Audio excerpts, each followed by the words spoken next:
Honours দ্বিতীয় বর্ষের শিক্ষার্থীদের অনলাইন ক্লাসে স্বাগতম জানাচ্ছি। আশা করছি তোমরা সকলেই ভালো আছো এবং অনলাইন ক্লাসগুলো নিয়মিত করছো। আজকে আমি আলোচনা করব তোমাদের চিরায়ত বলবিদ্যার চতুর্থ অধ্যায় থেকে অয়লারের গতির সমীকরণ নিয়ে। প্রথমে ধরা যাক দুটো স্থানাঙ্ক ব্যবস্থা আছে, একটি হচ্ছে এক্স ওয়াই জেড, এটি হচ্ছে স্থির স্থানাঙ্ক ব্যবস্থা, অন্যটি হচ্ছে X prime Y prime Z prime, এটি হচ্ছে চলমান স্থানাঙ্ক ব্যবস্থা। এখানে একটি দৃঢ় বস্তু আছে, এই দৃঢ় বস্তুটি ওমেগা সমকৌণিক বেগে ঘুরছে। এখন এই স্থির স্থানাঙ্ক ব্যবস্থার মধ্যে আমরা একটি ভেক্টর নিব, সেই ভেক্টরটি হচ্ছে জি। এই ভেক্টরটির স্থির স্থানাঙ্ক ব্যবস্থার সাপেক্ষে পরিবর্তনের হারকে আমরা এভাবে লিখতে পারি dg/dt। এখানে s দিয়ে বোঝাচ্ছে যে স্থির স্থানাঙ্ক ব্যবস্থার সাপেক্ষে এর পরিবর্তনের হার। আবার এই চলমান স্থানাঙ্ক ব্যবস্থার সাপেক্ষে এই ভেক্টরের পরিবর্তনের হারকে আমরা এভাবে লিখতে পারি, এখানে r দিয়ে বোঝানো হচ্ছে যে চলমান বা ঘূর্ণায়মান স্থানাঙ্ক ব্যবস্থার সাপেক্ষে এই ভেক্টরের পরিবর্তনের হার। ওমেগা হচ্ছে দৃঢ় বস্তুর কৌণিক বেগ এবং জিটা হচ্ছে যে ভেক্টরটি আমরা নিয়েছি সেই ভেক্টরটি।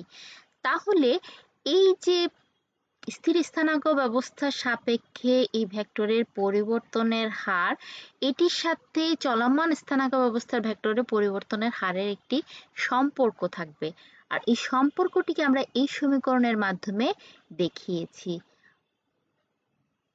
এখান থেকে আমরা দেখতে পাচ্ছি স্থির স্থানাঙ্ক ব্যবস্থার সাপেক্ষে এই ভেক্টরের পরিবর্তনের হারটি চলমান স্থানাঙ্ক ব্যবস্থার সাপেক্ষে এই ভেক্টরের পরিবর্তনের হারের চেয়ে বেশি, কারণ এখানে প্লাস আছে।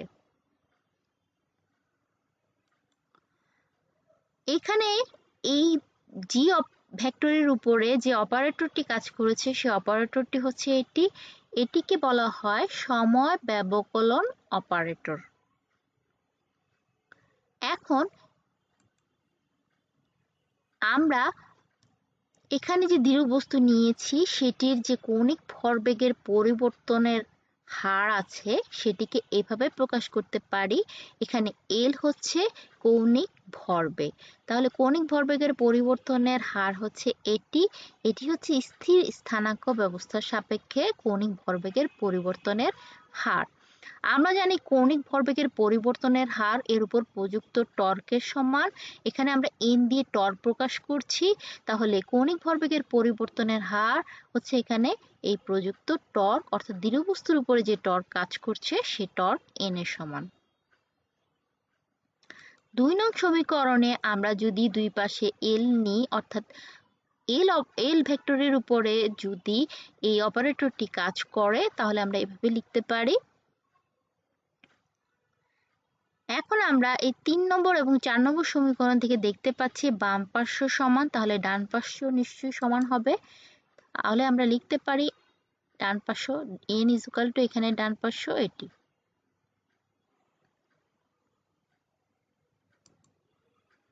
আমরা জানি L = I ওমেগা, এখানে L হচ্ছে কৌণিক ভরবেগ, I হচ্ছে জড়তার ভ্রামক আর ওমেগা হচ্ছে কৌণিক বেগ, অর্থাৎ জড়তার ভ্রামকের সাথে কৌণিক ভরবেগের যে সম্পর্ক সেটি হচ্ছে এটিকে যদি আমরা ভেক্টর রূপে প্রকাশ করি তাহলে এভাবে আমরা লিখতে পারি, এখানে এই মোটা হরফে ভেক্টর রূপে প্রকাশ করা হয়েছে।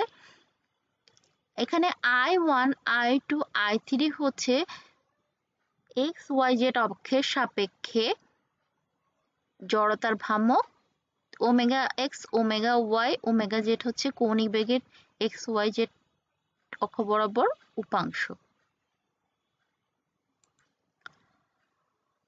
এখন এই কৌণিক ভরবেগকে আমরা যদি ডিফারেন্সিয়েট করি সময়ের সাপেক্ষে তাহলে আমরা এভাবে লিখতে পারি, এখানে জড়তার ভ্রামকের সময়ের সাপেক্ষে পরিবর্তন হয় না বলে এখানে I1 ঠিকই থাকবে, I2 ঠিকই থাকবে, I3 ঠিকই থাকবে।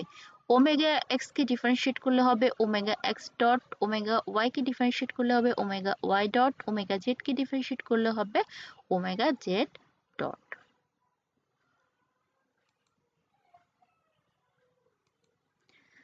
5 নং সমীকরণে আমরা এটি পেয়েছিলাম। এখানে আমরা যদি n অর্থাৎ টর্কের x উপাংশ নিই তাহলে এখানে সবগুলোর আমাদের x উপাংশ নিতে হবে, এটারও x উপাংশ এবং এটারও x উপাংশ নিতে হবে। 8 নং সমীকরণ থেকে আমরা এটি পেয়েছিলাম। এখানে আমরা দেখতে পাচ্ছি এই রাশিটি অর্থাৎ এটি সমান হচ্ছে এটি। আমরা যদি এটির x উপাংশ নিই তাহলে আমরা এই অংশটুকু নিব I1 ওমেগা x ডট, এই অংশটি নিব। তাহলে আমরা এখন লিখতে পারি nx অর্থাৎ n এর x উপাংশ ইজ ইকুয়াল টু হচ্ছে এই রাশিটির x উপাংশ আমি বলেছিলাম এটি, তাহলে এখানে আমরা এটি লিখতে পারি প্লাস এখানে ওমেগা ক্রস l এর x উপাংশ আমরা নিলাম। আমরা জানি omega cross l is equal two হচ্ছে এটি, এটিকে যদি আমরা লিখি তাহলে লিখতে পারি এভাবে i নিলে এখানে গুণাগুণি গুণ করে তোমরা সকলেই জানো omega y l z minus omega z l y, এভাবে প্লাস জে, এভাবে করে প্রত্যেকটা আমরা লিখতে পারি।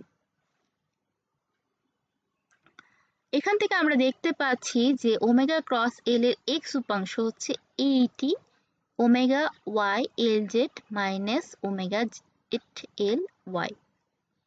আমরা তাহলে ওমেগা ক্রস এল এর x উপাংশ পেয়ে গেলাম।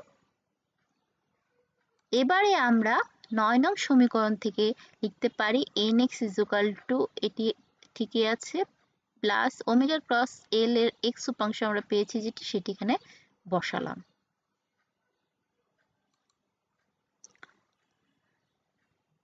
7 নং সমীকরণে আমরা এইটি পেয়েছিলাম এল হচ্ছে কৌণিক ভরবেগ, এই কৌণিক ভরবেগের জেড উপাংশ হচ্ছে এল জেড। আমরা যদি এল জেড নিতে যাই তাহলে আমাদের এইটি নিতে হবে i3 ওমেগা জেড। আমরা পাচ্ছি L Z is equal to i3 omega Z. আবার এখানে যেহেতু এল ওয়াই আছে, আমরা কৌণিক ভরবেগের y উপাংশ নিলে এল ওয়াই হবে এবং সেটি হবে এটি i2 ওমেগা ওয়াই। আমরা এটি লিখতে পারি। এবারে এল জেড এবং এল ওয়াই এর মান আমরা এই সমীকরণে বসাবো। আমরা পাচ্ছি nx is equal two i1 omega x dot plus এখানে ওমেগা ওয়াই আছে, ওমেগা ওয়াই এল জেড এর জায়গায় আমরা i3 ওমেগা জেড বসাবো মাইনাস ওমেগা জেড আছে, এল ওয়াই এর জায়গায় আমরা i2 ওমেগা ওয়াই বসাবো। এখান থেকে আমরা দেখতে পাচ্ছি ওমেগা ওয়াই ওমেগা জেড এখানেও আছে এখানেও আছে, আমরা কমন নিতে পারি। কমন নিয়ে আমরা তাহলে লিখতে পারি nx is equal to i1 omega x dot plus i3 minus i2 into omega y omega z।